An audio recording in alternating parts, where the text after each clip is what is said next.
Alternative Dig Talk. Real issues, real talk. Hey Teddy, have you noticed how little attention science and health issues get in the media? Totally, Edgar, yet science information is very important. Yeah, for sure. That's why the Health Journalists Network is here. How can they help? They are a group of journalists dedicated to advancing public understanding of healthcare issues through impactful reporting on health and science. Oh, really? Yes, they meet up every month with scientists and researchers, policymakers, and activists at the science media cafes. They then relay what they discuss to the public. Does that benefit us? Oh yes, very much so. This helps with health and science literacy for a healthy Ugandan society. Okay. I love getting informed about science and health issues. Health information makes all the difference between life and death. I'll look them up and engage them. That's great. They are based all over the country. Oh, okay. That's interesting, and they should be making real impact. They are empowering health communities through journalism. Journalists can save lives just like doctors.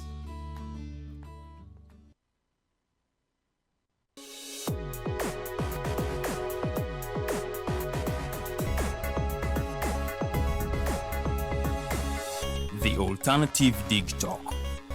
Real issues, real talk. Public and everywhere that these people need redress and they need to be part of the development programs.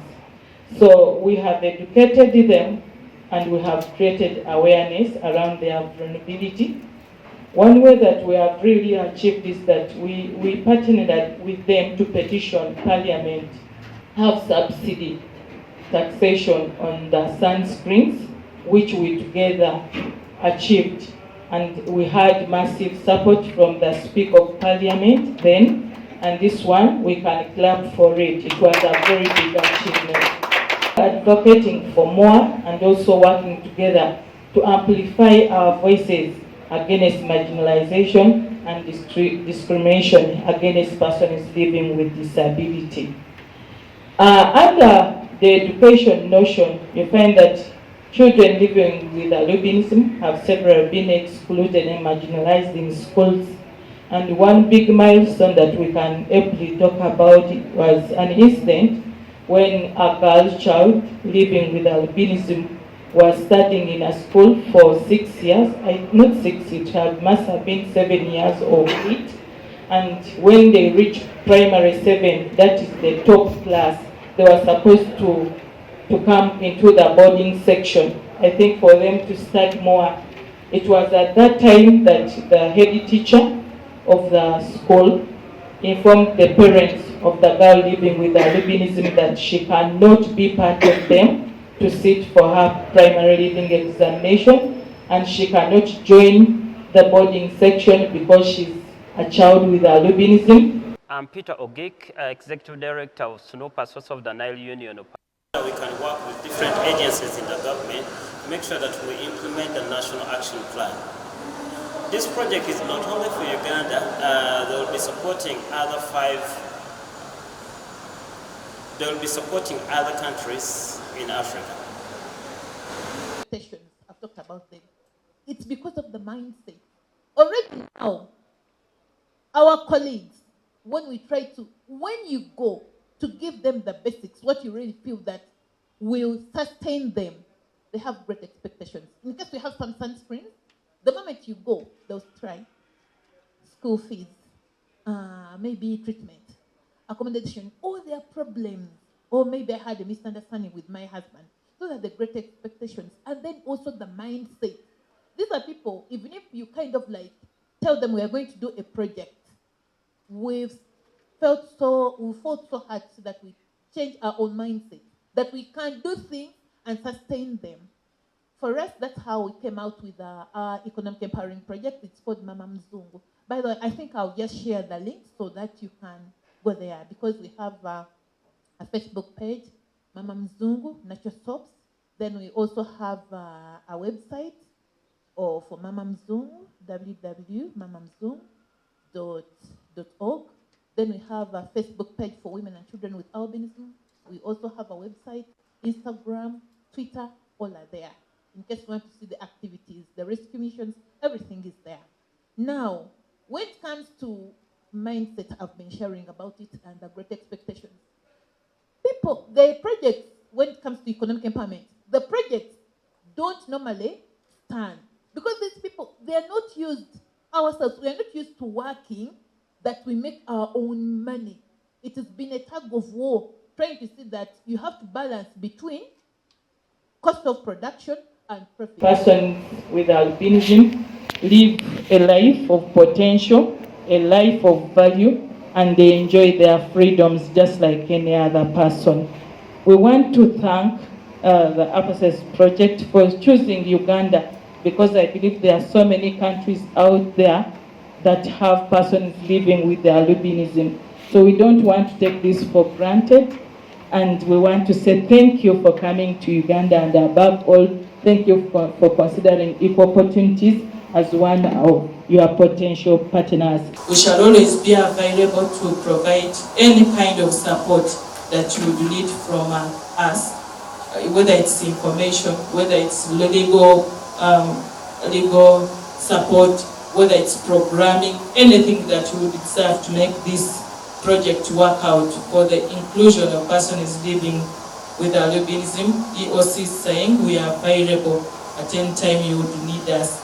I wouldn't have any better words, but I would say that we have walked the journey, short though with Appasaas, but looking at a longer journey, depending on their programming and what they want to achieve in Uganda. And we want to say we shall always be available for consultation and engagement. For God and my country, on behalf of the Equal Opportunities Commission, I submit. I'm Lison Marcia from the Fondation Pierre Fabre, and today it's the official launching ceremony for the Appasaas project.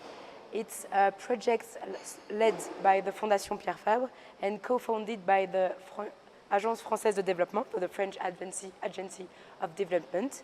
And it's a project that aims at improving the protection, the prevention, and the access to care for people living with albinism. It is rolled out in 5 different countries in sub-Saharan Africa. So it's Uganda, that's why we are here today, Ivory Coast, where the team is based, Madagascar, Democratic Republic of Congo, and Niger. So this project is, most of the project is about building capacity for association of persons living with albinism and to help them to strengthen their association in terms of structuration, but also networking opportunities inside the country, but also with association from other countries. We will also create new awareness-raising materials to support them in their awareness-raising activities, but also to have more, to have activities during the International Awareness Albinism Day, which is on the 13th of June each year.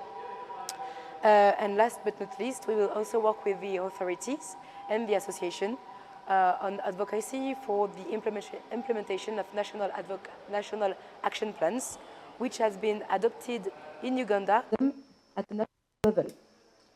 Last October, with the French-speaking partners, we have organized an organizational diagnosis training. Next week, we will have the same training with our English-speaking partners. Then we will support them in conducting this organizational diagnosis within their association, and it will enable them to develop and to deploy a capacity building plan tailored to the needs of their structure. This capacity building plan will strengthen the capacities of each association by enable them to attend training adapted to their needs and to their realities. Then we will also organize networking and experience sharing workshop to provide a place for the different associations to share ideas, to benefit from the experience of other associations, to share best practices, but also work together on common issues. Work with different agencies in the government to make sure that we implement the national action plan. This project is not only for Uganda, they will be supporting other countries in Africa. Also aim to promote a better overall understanding of albinism and thus enable care and inclusion for persons living with albinism at all levels. We have launched a call for consultants to study the healthcare offers in terms of localization and availabilities, and the training offers in 3 medical specialties. The first one is mental health, the second is eye health, and the third is dermatology. And the reports that could be carried out will allow to identify gaps. These activities are essential for ensuring comprehensive care for vulnerable people, and these tools will support association in improving referrals for needed health care. So, for our third objective. Hey Teddy, have you noticed how little attention science and health issues get in the media? Totally, Edgar, yet science information is very important. Yeah, for sure. That's why the Health Journalists Network is here. How can they help? They are a group of journalists dedicated to advancing public understanding of healthcare issues through impactful reporting on health and science. Oh, really? Yes, they meet up every month with scientists and researchers, policymakers, and activists at the science media cafes. They then relay what they discuss to the public. Does that benefit us? Oh yes, very much so. This helps with health and science literacy for a healthy Ugandan society. Okay. I love getting informed about science and health issues. Health information makes all the difference between life and death. I'll look them up and engage them. That's great. They are based all over the country. Oh, okay. That's interesting, and they should be making real impact. They are empowering health communities through journalism. Journalists can save lives just like doctors.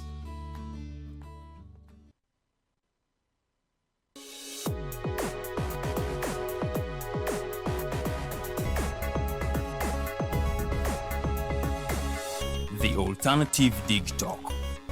Real issues, real talk.